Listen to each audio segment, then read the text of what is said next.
Hello,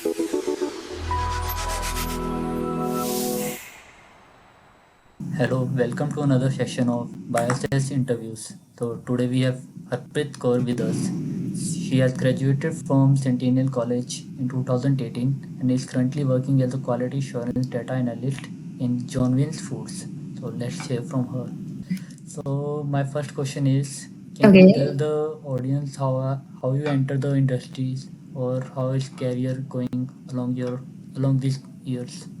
Okay, so basically, I entered the industry as a reference. Yeah. I know that's very sure in Canada, like it's very obvious to be honest, but that didn't came very easily. I had to reach out to so many people on LinkedIn or emails, cold emails. So yeah, I started as a quality assurance technician, and then I got promotion within 9 months as a technologist, and finally again after 9 months I again got the promotion, and finally being the coordinator, the quality assurance coordinator. So yeah, this is how my career path is going so far. Oh, it's great. Yeah. So it's all about networking in the colleges or Yes, yes. other It's all platforms. about networking in college with your professor. And if you mention college, so I want to mention here that when I was at like Centennial, there was one of the alumni interview, just like we are having it right now. So there was one girl who worked at Bureau Veritas. So they had a posting for the laboratory technician. So I reached out to Professor Vaughn, who is your professor, right? Yeah. So she posted to professor, and I told her like I am interested in this, and then she forwarded my resume to that girl who was working in Bureau Veritas, and it was good thing that I got the offer over there as well, and then I had the two options from choosing. So yeah, that was also a good option to start with at Bureau Veritas, but the only regret was that I was in Kitchener and that was Mississauga, so it would have been like hard to travel. So my traveling option, I like switched to Yeah. the other one. Yeah, but that's what I already mentioned. Like talking, reaching out to people is more important here in Canada or like any other country. If you do not know anyone, nobody will support you, right?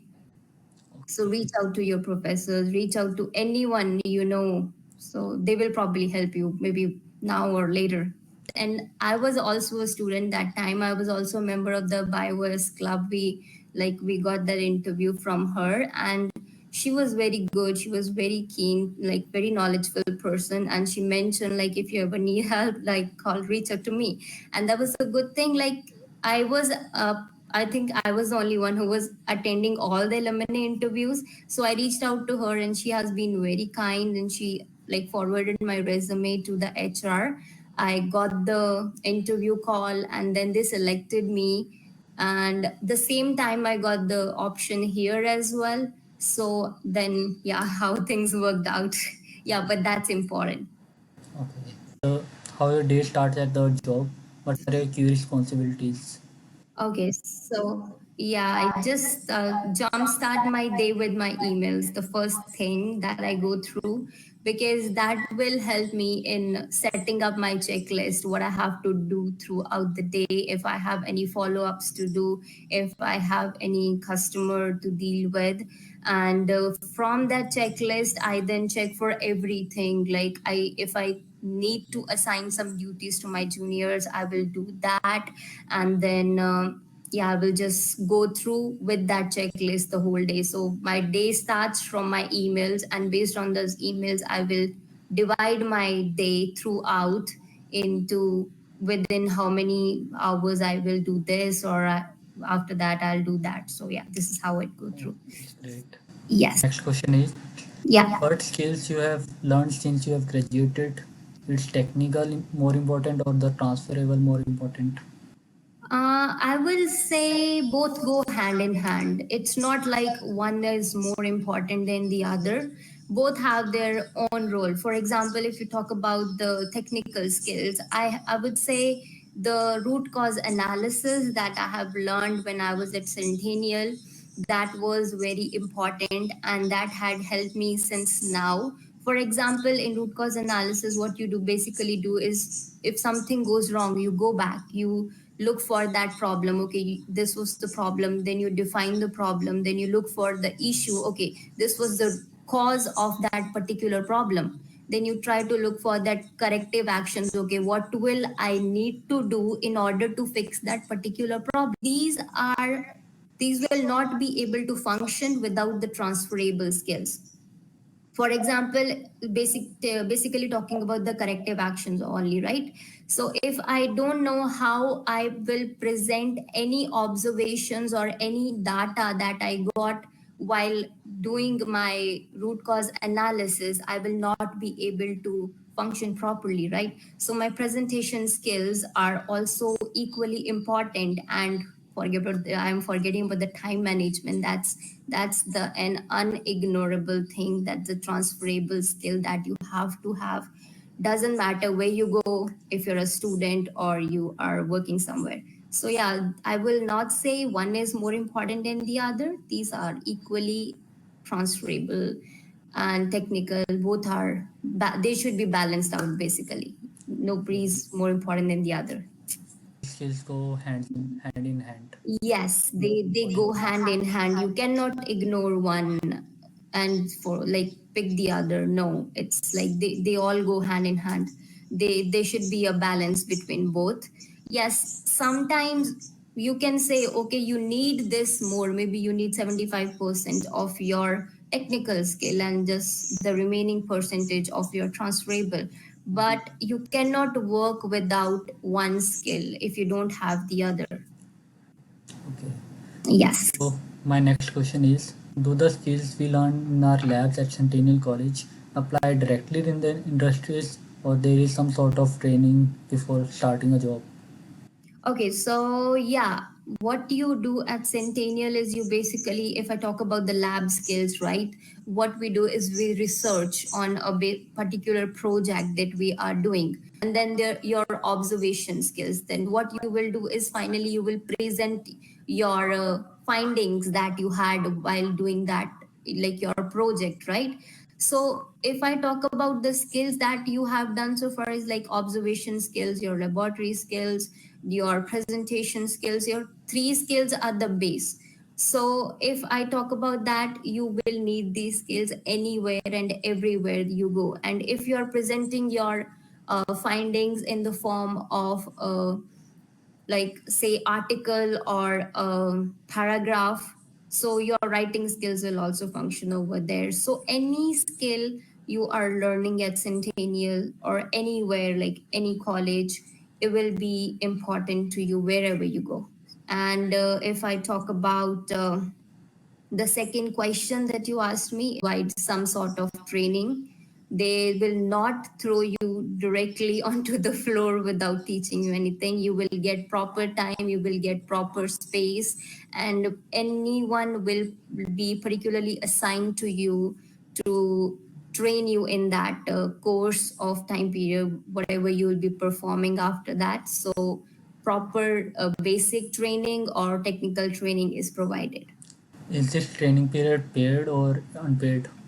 So it depends on how much and how long you will be working. For example, if I talk about my plant, right? So we have like 4 5 lines. So it at least I will say what I do is like I try to keep every tech in at least 2 weeks a specific line so that they are fully aware. We start from the base and then we go to the advanced. How many areas you have, your training period will depend on that. So and also yeah, the probation period for sure you guys have it. Wherever we go, we all have to pass our probation period. I think most of the industries they have it for 3 months, and within those 3 months you have to fully get trained, and after that you have a specific review for like someone will be assigned to review you, and if you pass your review test there will be a full-time position being offered to you. So basically 3 months I would say is the minimum, but that's a probation period. It's not your training period. You can complete your training within 4 weeks, 6 weeks, but probation is a separate thing, I would say. Now the most important question that the students are facing. Yeah. So how you end up getting your first job? It was a co-op or without co-op? Okay, so my job was not a co-op that I regret still now. If I would have done a co-op, I would think it would have been easier for me to enter into the field. But yeah, my job was not a co-op based job. It was just a reference job. And I will say, do not listen to your friends. They will stop you from doing the co-op. They'll say, oh, money is there, you will get enough money in your, like, that's a full time period, right? You can work full hours and all that stuff. We often adhere to go to that zone, but I'll say selecting co-op is more important, but my job was not co-op based. I struggled in landing into my experience, and I had to look for some reference. And I think reference plus my knowledge helped me in landing that job. So go for your co-op if you have the option. Okay. Yes. So my next question is, what challenges do you face throughout your journey? How you tackle them? How you Okay. them? Yeah, I think I just mentioned about it, that lack of industry experience, and there were limited openings. So whenever you apply, there will always be limited openings. So you need to have some sort of special knowledge that you will say, okay, I have this knowledge, even though I don't have industry experience. That is a thing that gonna build confidence in the person who is interviewing you, that okay, even though this person doesn't has any experience, they still have some knowledge. So you were mentioning about the references. Yes. Can one create a reference? Because Okay, we are so the international students. We don't know anyone here. okay, yeah. So this is the thing that I also struggled with. I just told you, like, I wasted almost 3 4 months in just finding a reference. So start right now.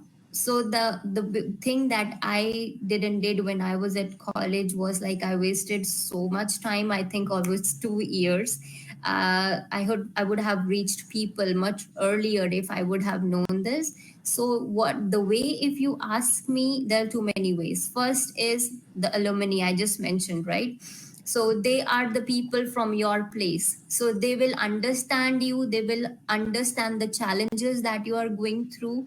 So if you see someone in the alumni members that you ever interviewed, or you see any member on LinkedIn that he or she is working at this specific company, you can reach out to them, ask them, okay, so I am a student of this, and they will understand whatever the challenges you are going through, and ask them if they can refer you for a specific position that is currently open in their company. So they are the ones who can help. And second is that even if they are not alumni members and you see them, they are there, try reaching out to them. Some people are very kind, they will obviously help you. I know it's hard. Some people don't bother even answering you. I have been through that phase, but don't lose hope. Like, if you texted 50 individuals, we have a hope that at least one would answer, and that one might help you in the future. So do not lose hope, HR or anyone who is hiring. So yeah, for this one, there's an option on LinkedIn that says, if you search for "we are hiring," so there is an option on LinkedIn that says, when you search in the search bar, just search for "we are hiring," and there will be so many options down there. Then you look for the role that you are interested in, and over there, so many people are hiring. Like the HR specialist, you can directly reach out to HR. So that's one thing. I think indeed you can look for finding the opportunity, but indeed I never got a reply from LinkedIn, to be oh sorry, from Indeed, to be honest. LinkedIn is your hope. LinkedIn is the people where they actually think about you. And always try working on your LinkedIn profile right now. Do not waste your time. Your LinkedIn is your actual resume, or your actual background, what you have done so far. Even if you are working on a specific project, try involving, try mentioning that. That will that will show your leadership skills that you have, right? And your organization skills. So these are little things that you can showcase through LinkedIn. So yeah. Okay. So related LinkedIn, I have a question. Yeah. Okay, how can we enhance our LinkedIn profile for certificates or licenses we can get during our study at the college? Yes. What certificates can we obtain? Okay, so first of all, I think any industry demands for computer skills, right? So in order to showcase yourself, okay, you are proficient enough in a specific software, let's say Word, Excel, or any application of Microsoft. There are free certifications on LinkedIn. I will not say you spend $100 on a specific certification. Even I know we are students, do that. Go do free assessments on LinkedIn. And if we are science students, we need some kind of certifications related to the laboratory practices that we do, right? The good laboratory practices, let's say good manufacturing practices. So for that one, you go to Public Health Agency of Canada that offer you free certifications for related to laboratory biosafety, risk assessments, incident management. So if you go to the PHAC portal for like the learning portal, you can see all the free certifications over there. Try doing them. It takes time. It Yeah, you guys will say it wastes time, but actually it will not waste your time. You can use those certifications to enhance your LinkedIn profile. And if you talk about licenses, I think that should be left for a little late. Start from the base, start from scratch, start from what is free. And if you have a little you want to put into yourself, you can use Udemy. Udemy is a good platform. It doesn't offer like very costly certifications, but for like 20 bucks or 30 bucks, you can get a good certification from there as well, just to showcase you are proficient enough in a specific skill. So my next question is how to search for the jobs. What is the best platform to search? Okay, LinkedIn. so the best platform, what I have experienced is LinkedIn. Rather than Indeed is a good option to look for a specific job. People apply over Indeed as well. I'm not saying you don't apply on Indeed. You apply on Indeed, you apply on LinkedIn as well. And most of the companies, they have their own profile. So if you see one job posting on Indeed, you go to that specific company's web page. They have their own career option over there. So you apply over there. So that will be the best option, I would say, if you are interested in a specific company. And then for adding to the references, try looking for the references on LinkedIn. Apply on the specific web page of the company, I will say. So how can we enhance our resume so that it get selected from all of the others? Okay, so for that one, I will say, for example, you have a specific skill. Okay, so you don't only say, I am I'm proficient enough in that skill by using a specific method. Let's say you can say, okay, I did ABC method. Okay, so what we do in ABC is, A is like you accomplished A, whatever you accomplished, by measuring B by doing C. Okay, so I will give you an example in order to better understand this. So, for example, you have some sort of customer satisfaction you want to showcase to the HR, right? You have a skill that you are having customer satisfaction thing in yourself. So how can you say that? So if I relate that to my field, I will say collaborated with the production team, the supervisors, and the procurement to identify the root cause of a specific customer complaint. Told them I used this method to analyze what I did. I provided them customer satisfaction and also a measurable amount. Like, let's say I reduced the customer complaints by 90%. So you give them a skill, you provide them what skill you will use to prove yourself in that specific skill and how that can be measured. For example, you learn something at college, you can showcase your skill, your lab skill in there. So my last question is, any advice for the graduates? Okay, so my only advice will be consistent, don't lose hope, be smart and specific. And one more thing I would like to mention here is that for your jobs like research, that you pick your resume just like that self, right? They try, there are some keywords that match.